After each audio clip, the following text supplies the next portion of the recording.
Bienvenidos y bienvenidas a Enclave Política. Ecuador no supera una crisis de seguridad o inseguridad, para decirlo mejor, ni con 10 estados de excepción ni con toques de queda. Algo más pasa o hace falta para que esto termine y se acaben los asesinatos violentos, los bombazos y el sicariato. Pero no parece que la solución está precisamente en el gobierno de Guillermo Lasso. ¿Por qué vivimos todo esto también con crisis económica y un éxodo ciudadano intenso hacia los Estados Unidos? De esto hablamos a continuación con el ex candidato vicepresidencial, Carlos Rabascal, que le agradecemos nos visite en nuestros estudios. ¿Cómo estás, Carlos? Orlando, como siempre, un gusto poder compartir contigo y con la audiencia de Latinoamérica y el Caribe. Este fin de semana, incluido 2 días de feriado, se vivieron cosas muy intensas, actos violentos, y parecería que el gobierno tiene necesidad de que le aplaudamos por eso, porque pide que se le apoye, que el liderazgo de Guillermo Lasso, que la acción de la policía, que las organizaciones de derechos humanos también velen por los derechos de los policías. ¿Cómo entendemos lo ocurrido todo este fin de semana y feriado? Bueno, y este fin de semana es la continuación de lo que ha venido pasando, y no es que ha venido pasando desde hace pocos meses. Recordemos que el gobierno nacional de Guillermo Lasso, para mí y para muchos ecuatorianos, es la continuidad de un modelo implementado por Lenín Moreno de desinstitucionalización del aparato estatal.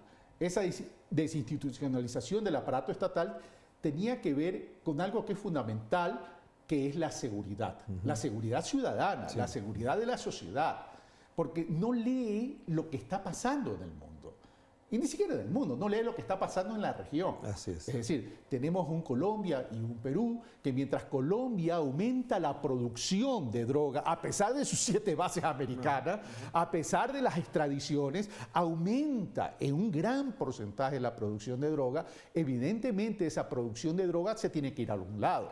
Y esa droga se va a Estados Unidos, Europa y Asia, fundamentalmente Estados Unidos. Entonces, obviamente, el Ecuador, siendo un país de paso, transita mayor droga, por eso también se incrementa la cantidad de captura de droga. Claro. No es por mayor eficiencia, sino porque hay mayor volumen de droga que está transitando, porque hay mayor producción en el país que lo genera. Eso por un lado. Pero ¿por qué se da esto realmente? Uno, por la desinstitucionalización, es decir, en el tema de las cárceles se elimina el Ministerio de Justicia, que es un ministerio que tenía un modelo para el tratamiento de los privados de la libertad. Una estructura, además, había una estructura, había un conocimiento, había un concepto, había un modelo. El momento que lo elimina y lo pasa a la policía además es una policía militarizada que no está preparada para el manejo de las cárceles. Pero adicionalmente, ¿quiénes están en las cárceles? Uno puede decir los privados de la libertad. No, es la calidad de quienes están en esas cárceles, que son jefes no de carteles, y eso es lo que no está entendiendo el gobierno nacional. Son jefes de distintas bandas. Los carteles aquí en el Ecuador no existen, porque los carteles son aquellos que dominan toda la cadena de producción de drogas, y eso no hay acá, porque somos un país de paso. Entonces, esta multiplicidad de bandas son las que tienen entonces en jaque al gobierno nacional. Pero además con un elemento clave que es importante señalarlo, policía cooptada por las bandas, porque hay narcogenerales, gente que ha sido descubierta como partes de integrantes de esas bandas criminales también. Y no solamente que lo dices tú, lo digo yo, lo dice la población, sino que lo más preocupante es que lo dice el propio embajador americano de Estados Unidos, en el sentido que hay narcogenerales refiriéndose al tema de la policía. Entonces tenemos ahí varios problemas. Uno, frontera norte nuestra, frontera sur colombiana. Recordemos que donde se da la mayor cantidad de producción de drogas es en los departamentos de Nariño y el Cauca. Y entonces, pues evidentemente tenemos un problema. Pero por otro lado, no está leyendo adecuadamente el gobierno nacional lo que está haciendo Colombia. A ver, primero, Colombia desmovilizó. Entonces, esa desmovilización se va para un lado. 2, ya está hablando de regulación de la producción de drogas. Entonces, nosotros tenemos que ir a la parte de lo que va evolucionando los vecinos que van tomando medidas y que te van a afectar a ti. Cuando la casa de tus vecinos se está en llamas, mi querido Orlando, y las llamas te llegan a ti, tú tienes que actuar. Claro, claro. Tienes Al menos recoger agua para combatir el fuego. Pero tú planteas una palabra que es clave y además he visto en varios análisis, el presidente no lee la realidad, no está leyendo la realidad. ¿Qué implicaciones tiene eso que un presidente no lea la realidad, que incluso preparaba maletas para pasar el feriado en Disney y que ante la presión de las redes y demás se frenó, paró, pero es un presidente ausente también? No hay presidente, no hay acción, no hay equipo y no leen la realidad. ¿Qué consecuencias trae? A ver, esto es una consecuencia no solo derivado, en mi concepto, de la ineptitud del gobierno nacional, sino que adicionalmente es producto de un modelo. Un modelo que no sabe interpretar las necesidades de un país. Es decir, ninguna nación podrá alcanzar la prosperidad si desprecia la equidad y el desarrollo. Claro. Ninguna nación podrá alcanzar la prosperidad si desprecia la equidad y el desarrollo. ¿Y qué significa despreciar la equidad y el desarrollo? Que nunca llegarás a ser un país fuerte si desprecias a tu propio pueblo. Claro. Es decir, no adopta una política social. Y para poder erradicar estos males que estamos viviendo en términos de seguridad, tú tienes que plantear adicionalmente acciones de corto, mediano y largo plazo. Porque si no planteas ese plan integral, que dicen lo tienen, pero que nadie lo conoce. Claro, hay un librito por ahí, pero no se sabe dónde pero está. además hay otra cosa, Orlando. En estos días, en estos poquísimos días atrás, el secretario de Seguridad, Diego Ordóñez, sale en una rueda de prensa a decir: nos hemos reunido y el presidente nos ha mostrado detalles generales del plan de seguridad integral. Ni siquiera rueda de prensa, una intervención de 2 minutos De y 2 medio. minutos y no acepta preguntas. Entonces, ¿qué es ese tipo de anuncio? Es decir, me da la impresión, primero, que recién van a conocer el plan integral de seguridad. 2, detalles generales. Después de 18 reuniones del Consejo de Seguridad que según Lazo se habían establecido desde el año pasado. Exacto. Entonces, a ver, ¿qué debería contener un plan de desarrollo integral de la seguridad? Primero, primero, la recuperación de la institucionalidad. Ya. Primer lugar, en toda su dimensión. Es decir, Ministerio de Justicia, Ministerio del Interior, volver a lo civil. Es decir, ¿quién debe tener el control de la seguridad en una nación?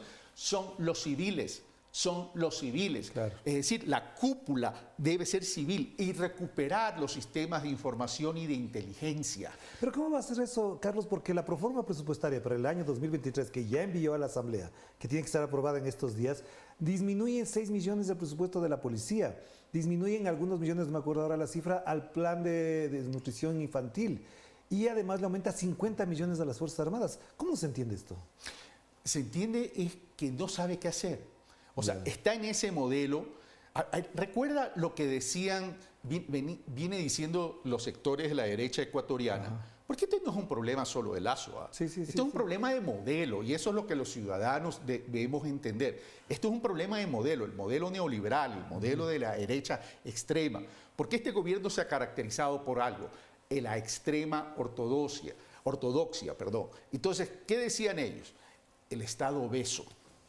El Estado obeso. Y de ahí viene el austericidio. Y de ahí viene exactamente el austericidio. Entonces, en ese Estado obeso, para ellos, es no entender el Estado en función de los servicios públicos y la garantía del acceso a los derechos que debemos tener.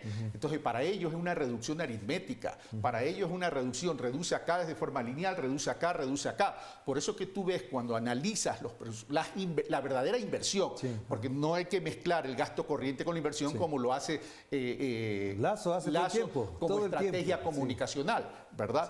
Sí. ¿Disminuye en dónde? En salud. ¿Disminuye en dónde? En educación. ¿Disminuye en dónde? En seguridad. Entonces, evidentemente, está construyendo una bomba de tiempo que en cualquier momento esto va a generar no la explosión de los narcotraficantes, Que ya ocurre. una explosión social real. Pero que ya pasó en junio. Que ya pasó en junio y Pero que no puede pasa volver a nada. pasar. Ajá. Puede volver a La pasar. FENOCID está convocando a manifestaciones para el 25 de noviembre. Es que comienzan a haber reacciones porque ya el Ecuador se ha vuelto un país de terror, un país de miedo. Sí. Entonces, tiene que tomar acciones el gobierno nacional y si no está preparado para tomar acciones, por lo menos tengan la decencia de dar un paso a costado. Ya, pero eso precisamente, si todo esto está configurado de esta manera, para cerrar esta primera parte, Carlos, ¿cómo afrontar este momento crítico con un presidente que tiene un aparato mediático que lo cubre, que lo maquilla, que incluso ataca a los ciudadanos, a los medios de comunicación, que de una u otra manera podemos tener una postura ahora sí que independiente y libre? A ver, no aceptan críticas. Nada, cero. Además, está claramente identificado la presencia de los trolls en las redes sociales, sobre todo en el Twitter, Sí, ¿no? así es. Que cuando uno sale a decir algo, a opinar, a hacer una crítica constructiva, enseguida te saltan, no importa lo que digas, te saltan, te saltan. Es impresionante. O sea, no le pueden pedir a la ciudadanía unidad a partir de ocultar la verdad. No se puede ocultar la verdad. Señor Lasso, usted con su inacción está permitiendo que maten a nuestro propio pueblo, que también es el suyo, aunque usted viva en una burbuja. Claro que sí. Hagamos la pausa. Enseguida volvamos con el candidato vicepresidencial Carlos Rabascal para hablar de lo que puede significar esta nueva coyuntura para el país, cerrando el año 2022 con la cifra más alta de homicidios violentos de la historia. Así es. Vamos a la pausa.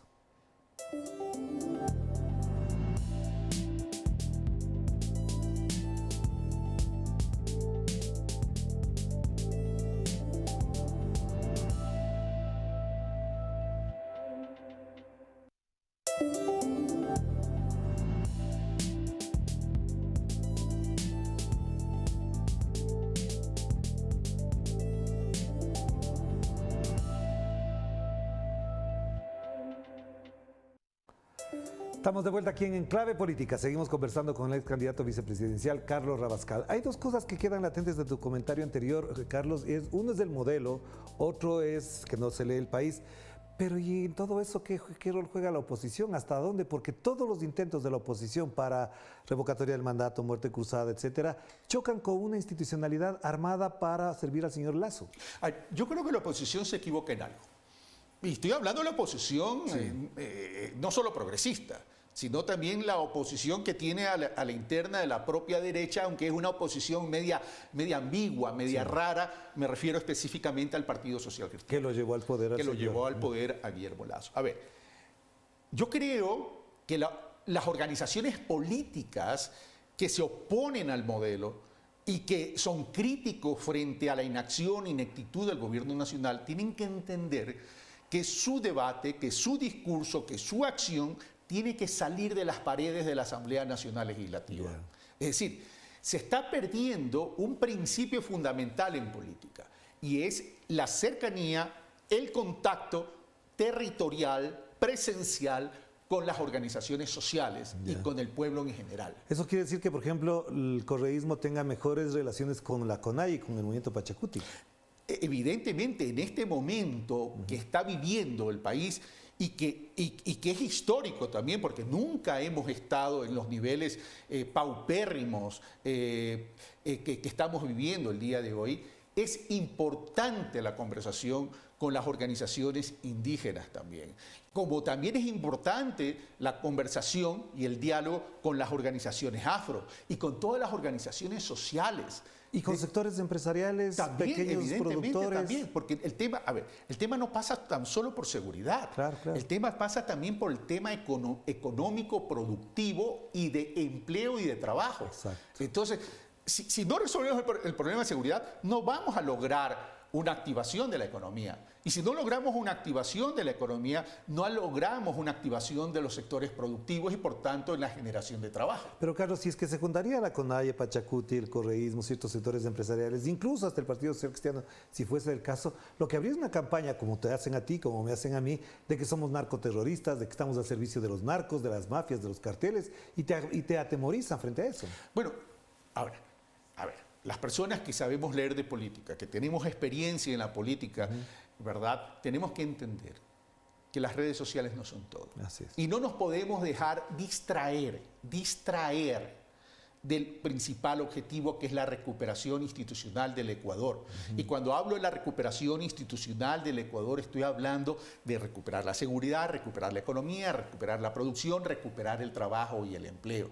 Porque si nos dejamos atemorizar, entonces, ¿para qué estás tú sentado aquí ejerciendo tu rol de periodista y para qué estoy yo en la vida política del Ecuador. Es decir, todos tenemos que entender que vamos a tener esos ataques. Pero esos ataques se quedan ahí. Porque el presidente llama a la unidad y todos sus acólitos y altavoces que tienen en redes sociales y en los medios de comunicación llaman a la unidad, pero sin el correísmo, sin la CONAIE, sin Pachacutic. Y va más allá, llama a la unidad sin esos actores, pero llama a la unidad a partir de un elemento. Es, señores, no digan la verdad, ocultemos la verdad. Ajá. Entonces, eso es más preocupante todavía. Claro. Y lo protege un sistema mediático tremendo en los medios tradicionales, lo protegen determinadas organizaciones también establecidas en la Constitución dentro de esa institucionalidad hoy deteriorada. Pero tú mencionas lo de los medios, sí es lamentable, porque aquellos medios que eran críticos contra cualquier poder, ahora este poder que tiene estas cifras de muerte, de crisis económica, de migración, parecería que no es poder para ellos. Así es, pero además viene yo no sé si es ignorancia o mala fe, porque esto sí es ignorancia y mala fe. No como decía un ex dueño de un medio de comunicación. ¿Por qué? Porque no está leyendo lo que está pasando. Pero no solamente no lee lo que está pasando en Ecuador, sino no lee lo que está pasando en la región y no se compara con la región, o cuando se compara miente. Es decir, la tendencia de muertes violentas del Ecuador no se comparan con Colombia, que entre 1985-88 al 2018 la cifra era de 450.000 muertos. La tendencia de crecimiento de las muertes violentas en el Ecuador se compara con México. Sí. Con México, sí. En poco tiempo, México creció más que Colombia en muertes violentas. Y nosotros en menos tiempo que México llevamos también casi más de 450.000 muertos, ¿verdad? En este tipo de violencia. Entonces, eso no se está leyendo. Entonces, ellos deben comprender la necesidad de intervenir realmente. Ahora, si no lo entiende, se debe generar una presión social. Y esa presión social ya tiene que ser mucho más fuerte. ¿En qué sentido? En el sentido que nos estamos jugando nuestra propia vida, pues, Orlando. Claro. Pero hay un detalle muy importante que no lo hemos tomado en consideración, es que el nuevo secretario de Comunicación, el señor Andrés Seminario, está haciendo bien su trabajo. ¿En qué sentido? Maquillando al presidente, colocándole como un gran jefe de Estado, queriendo emular a Nayib Bukele con fotografías, simbologías, con iconografías que dan cuenta de un mandatario que actúa, aunque se viste con trajes militares que no le quedan bien, por supuesto, pero esa iconografía, ese mensaje, esa comunicación política no puede ocultar la verdad. Definitivamente. A ver, tú eres comunicador, yo soy comunicador. Tú sabes que la comunicación se establece en términos estratégicos y de acción en relación o en función de la gestión. Porque tú no puedes inventar la gestión.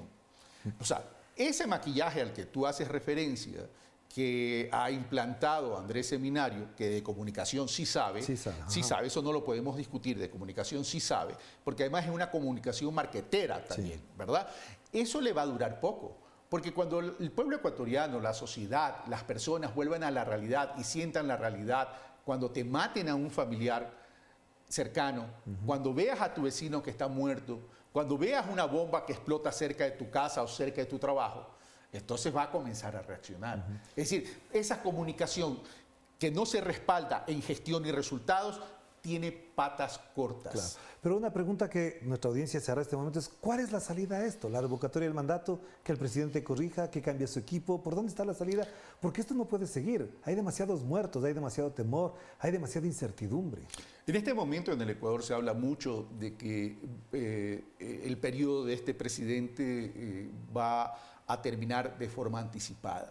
Incluso venía para acá y vi un artículo que me llegó al WhatsApp de Santiago Basabe, que habla de que está jugando él, el presidente me refiero, con irse anticipadamente. Sí. Y yo creo que en este momento, creo que es la mejor de las salidas, sinceramente. ¿Para que venga quién? Ese es el tema. Si se aplica la sucesión, el tema es, ¿resolvemos el problema o no resolvemos el problema? El señor Alfredo Borrero es de quizás la misma forma de actuar. Pero ahí hay un tema, pues, mi querido Orlando, que si se aplica la sucesión y sube Alfredo Borrero, ¿qué rol va a jugar el Partido Social Cristiano?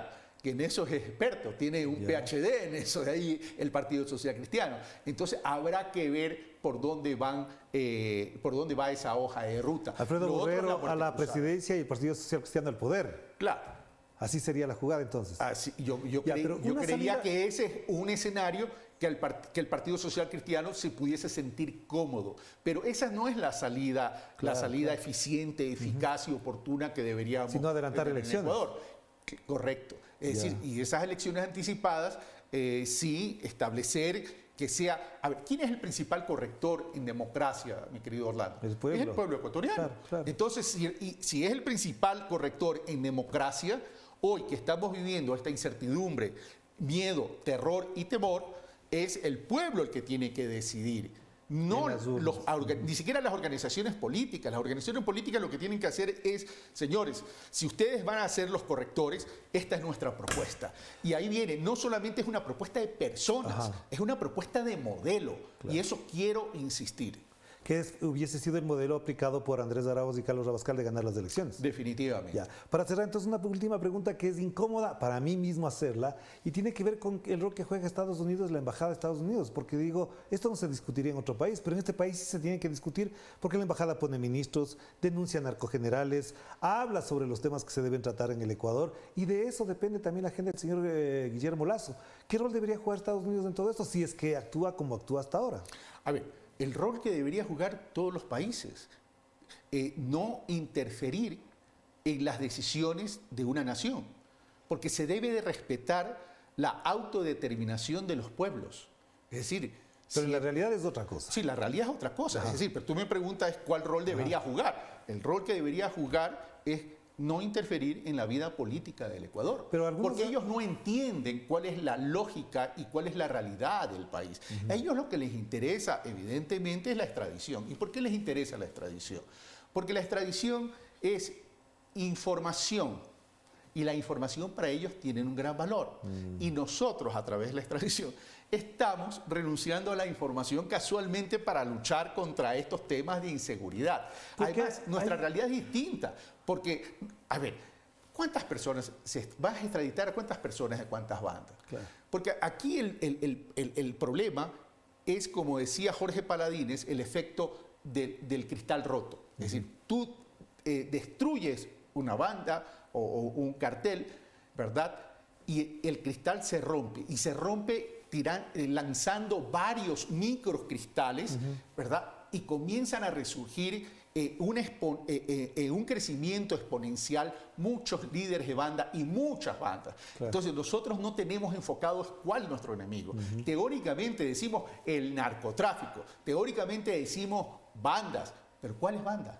¿Cuántas bandas? ¿En dónde están? Entonces ahí viene el tema de la necesidad de aplicar política social también. Te preguntaba esto de Colombia para cerrar ya efectivamente, porque el presidente es partidario de un plan Colombia y dijo, no consta en ninguna parte. Lo están llevando allá. Ya, no dijo ni consta en ninguna parte que él mantuvo una conversación con Joe Biden en el que le pidió el apoyo para la constitución, desarrollo, implementación de un plan Ecuador. ¿Dónde nos va a llevar eso? Al desastre. A ver, ¿cuántos años vivió Colombia en medio desde de esa tragedia? Y que tampoco ha desaparecido. 2001 hasta... Tampoco ha desaparecido. Así es. Plan Colombia, bases americanas, 7 bases americanas, y la producción se incrementa. Claro.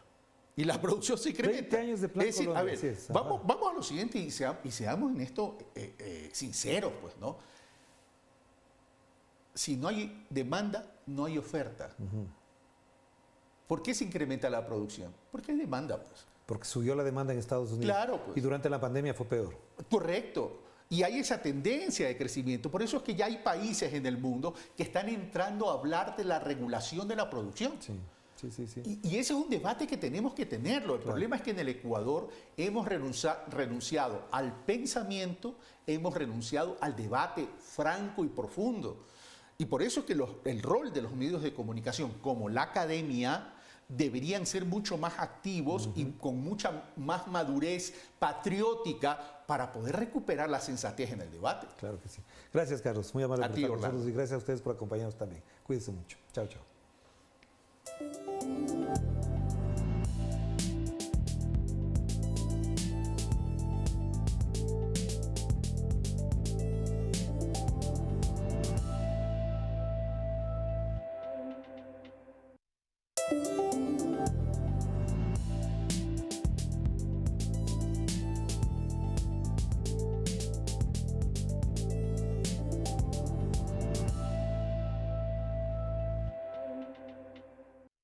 Chao.